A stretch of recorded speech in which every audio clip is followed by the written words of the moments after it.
Did you know that St. Luke's University Health Network, based in the Lehigh Valley, Pennsylvania, has been recognized by the U.S. government as the highest performing health system in the United States for quality? You heard right. St. Luke's #1 recognition affirms our status as the top leader among the most respected healthcare providers in the nation, including Houston Methodist and the Mayo Clinic.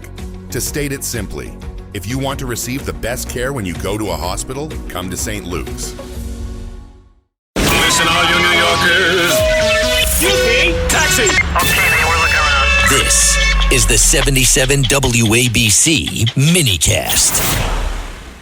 I would have come out sooner, but I had to call my opponent and concede, and it took a while to find Ed Galrine in Tel Aviv.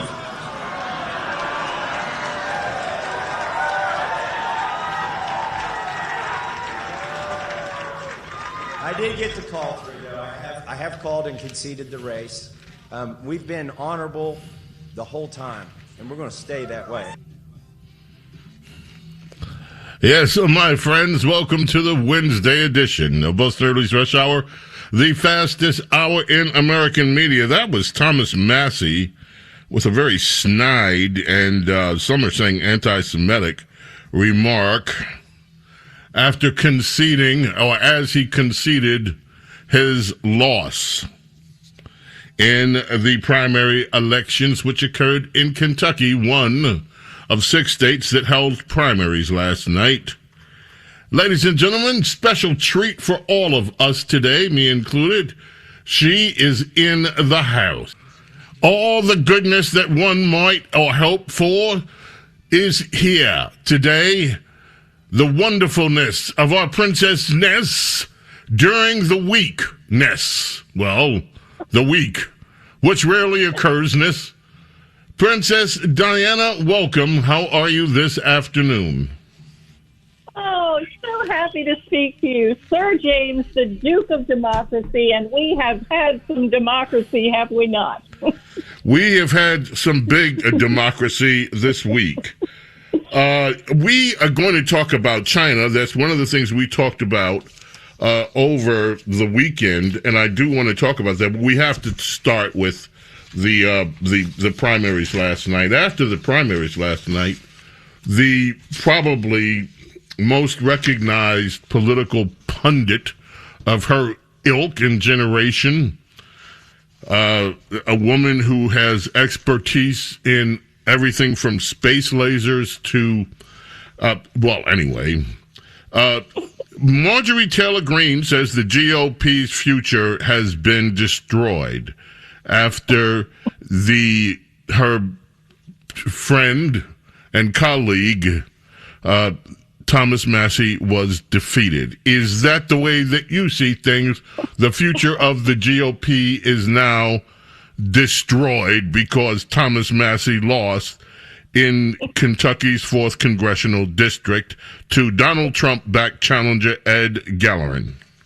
Well, you know, that quotient needs to make up its mind because on the one hand, they have all been saying, you know, if Massie loses, MAGA is dead. They've been saying MAGA is dead for a while. These are the most pessimistic people ever, and she quit. She couldn't handle it. And then on the other hand, yesterday, once it was known that Massie lost by 10 points, the incumbent losing by 10 points, all of a sudden now the Massie fans are basically saying, well, this is just the beginning of a new movement. Now he's going to run for president. So I don't know. They need to make up their minds. Either this is a tragedy and it's horrible, or this is the beginning of a great new Massie for president run.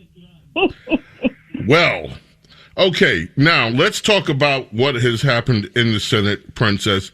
We got a lot of ground to cover, so I'm not going to stay on one thing too long. Here's a headline from The Hill.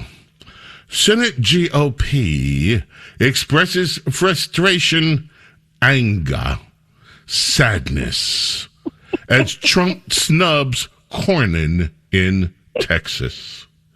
Republican Senators Princess Diana exuded pain for Cornyn, who served as Senate Republican whip during Trump's first term and is deeply respected by his Senate GOP colleagues. I'm really sad. I'm sad personally for John Cornyn, and I hope he's successful in his election regardless. And I'm sad for the institution, said one GOP senator who requested anonymity to talk about the internal conference feelings. There's no senator that works harder to make things happen around here, works harder to take care of his colleagues.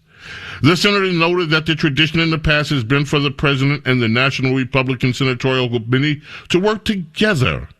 I think it's sad for the institution, something that's really troubling, the lawmaker added. Are you troubled that Trump has refused to endorse John Cornyn and instead went after Paxton, the Texas AG? They are so mad. It is just the most delightful thing. They can't believe it. You know, this is another time where the institutional memory of these people is that basically they are the ones running the country, and Trump needs to just listen to them.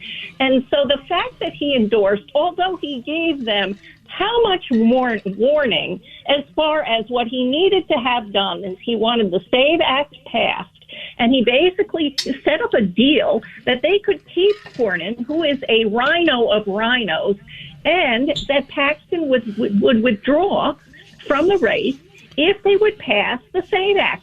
And they knew this was the deal, and Trump waited until the last possible moment when it became obvious, you know, the day before yesterday, they weren't going to do the deal. And he basically said, fine, I'm endorsing Paxton, which means that Paxton will win. He will win the Senate seat. He is not institutional. He is MAGA. And this is what they have in the Senate. The Republicans in the Senate have been trying to prevent from happening for generations now. Under Mitch McConnell, this has been the most establishment rhino group in elected politics, and that has stopped all of Trump's agenda, almost all of Trump's agenda.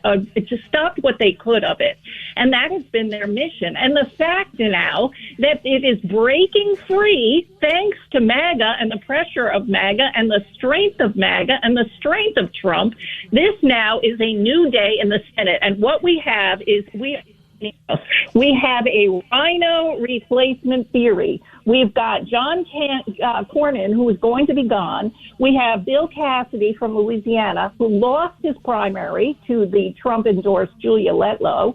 We have Tom Tillis, who retired, Mitch McConnell, who retired. We have all of these people who have institutionally been praising themselves and stopping any kind of reform, any kind of what the actual Republican voters want from happening. And finally, those days are over, and they are furious. And it's the most delightful thing because there's not a thing they can do about it. Get ready, Staten Island. It's time to celebrate 5 years of Ferry Hawks baseball.